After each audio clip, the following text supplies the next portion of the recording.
Pinigų kartos studijoje visiems gerai pažįstamas žmogus, finansų analitikas, SEB banko prezidento patarėjas Gitanas Nausėda. Sveiki, Gitanai. Sveiki. Šiandien kalbėsime, žinoma, apie ekonomiką, galbūt labiau netgi apie makroekonominius dalykus. Savo aš pasiliksiu tokį labiau moderatoriaus vaidmenį, kadangi klausimus ponai Nausėdai pateiks naujo portalo apie pinigus www.pinigukarta.lt lankytojai. Klausimai jau yra pateikti, iš tikrųjų jie yra protingi, įdomus ir aš manau bus įdomu sužinoti ir atsakymus. Bet pradėkime, Gitanai, nuo to, kad naujausiame žurnalo Valstybė numeryje jūs esate pavadintas, taip gražiai ant viršelio, vilties ekspertu. Kaip jūs įsivaizduojat, ką tai reiškia toks jūsų įvardyjimas? Na, aš nežinau, turbūt rengėjai žurnalo galėtų daugiau kažką pakomentuoti šito klausimu, tačiau manau, kad tai yra susiję ne su mano asmeniu, o su tomis prognozėmis, kurias mes pateikėme dar praėjusiu metu pabaigoje, prieš Kalėdas, ir kurios turbūt buvo pirmosios tokios, gana optimistiškos, sakyčiau, viskas šiais laikais yra labai reliatyvu, bet visgi turbūt buvome pirmieji, kurie paskelbėme, kad 2010 metais bendrasis vidaus produktas nebeturėtų mažėti, o turėtų, kad ir 1%, bet vis dėlto išaugti. Kalbant apie finansų analitikus, iš tikrųjų į pastaruoju metu jūsų prognozijos vertinamos, sakykime taip, nevienareikšmiškai.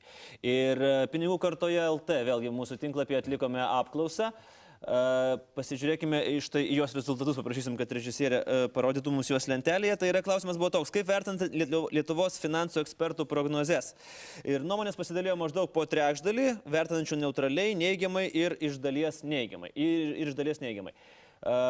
4 procentai apklaustųjų vertino, kad tikrai teigiamai analitikų prognozes. Šioks toks kritęs pasitikėjimas jumis jaučiasi, ar jaučia tam tikrą tokį, nežinau, koks jausmas būna galbūt kai... Žinot, buvo ir kitų apklausų, kuriuose tas pasitikėjimo reitingas buvo visai neblogas ir jo galėčiau tik tai džiaugtis. Aš bent jau asmeniškai, tačiau klausimas be abejo yra daug platesnis. Ir aš drįsčiau teikti, kad apskritai gyvename dabar tokiais laikais, kai tie įprastiniai makroekonominiai modeliai, kuriais vadovavomės ir mes, ir kitos institucijos, o jų dabar prognozuojančių yra labai daug, deja neveikia taip, kaip mes norėtumėme. Savo esme jie yra tokie gradualistiniai arba veikiantis inertiškai ir pavėluotai reaguojantis ekonomikos procesus. Todėl ekonomistui, norinčiam išpranašauti ateitį tuo metu, kai kažkas atsitinka nenumatyto arba labai dramatiško, aš paminėčiau turbūt svarbiausią veiksnį, kuris gerokai pakoregavo prognozes 2008 metų pabaigoje, tai Lehman Brothers bankrotą. Aš manau, kad tai buvo labai svarbus impulsas, kuris smarkiai pablogino kredito rinkos situaciją visame pasaulyje, tame tarpe ir Lietuvoje, ir gerokai prisidėjo prie bendrojo vidaus produkto perspektyvos blogėjimo. Tai štai tokioje situacijoje, kai atsiranda kažkas nenumatyto, suveikusio kažkur tai toli nuo Lietuvos, analitikas ir ekspertas turi imtis drąsos nulaužti modelį, jeigu taip galima išsireikšti, ir ekspertiškai pakoreguoti tai, ką rodo ekonometriniai modeliai. Ir deja ne visais atvejais tai pavyksta padaryti, kai kada dėl atsargumo, kai kada dėl patirties stokos. Ir 2008 metais iš tiesų mes prisimenu, kad mes prognozavome gana minkštą ekonomikos nusileidimą iki pat spalio mėnesio, o tada visų institucijų prognozas jau dramatiškai pablogėjo ir tiesiog keitėsi kasdieną.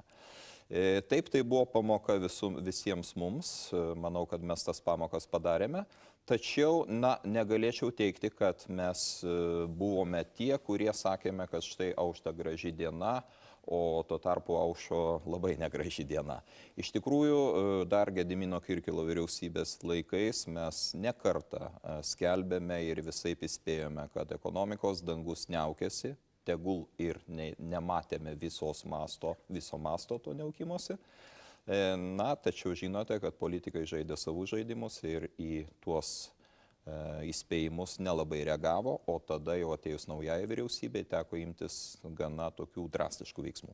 Pinigų karta tinklapio lankytojas Mantas, štai norėtų jūsų paklausti, tęsiant šitą mūsų temą, ar gali Lietuva dar tikėti finansų ekspertais po štai vadinamosios jų nesėkmės, čia jo žodžiai prognozuojant arba neprognozuojant artėjusią krizę. Kitaip sakant, ar pasitikėjimo kreditas nėra išnaudotas? Na, aš gerbiamam Mantui galėčiau atsakyti pasitelkdamas nekilnojamo turto rinkos ir prognozių pavyzdį. 2006 metais Lietuvoje turbūt buvo du žmonės, kurie prognozavo, kad nekilnojamo turto bumas baigėsi ir nekilnojamo turto kainos kris.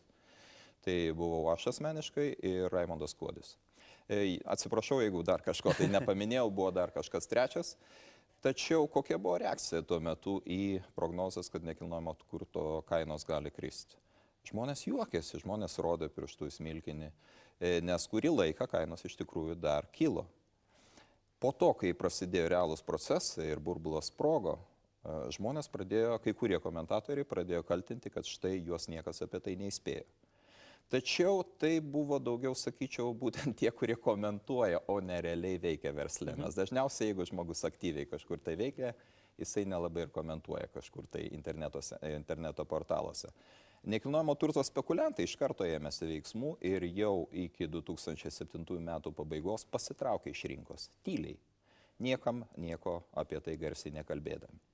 Tai štai aš susiduriu su dviem informacijos arba prognozių vartojimo atvejais. Tai yra tų, kurie galbūt iš esmės jomis ir nesivadovauja, nes realiai jokios veiklos nevykdo, tačiau nori sukurti tam tikrą galbūt net emocinį foną internetiniuose portaluose, aš juos vadinu skriptoriais, tiesiog rašyti apie kažką tai.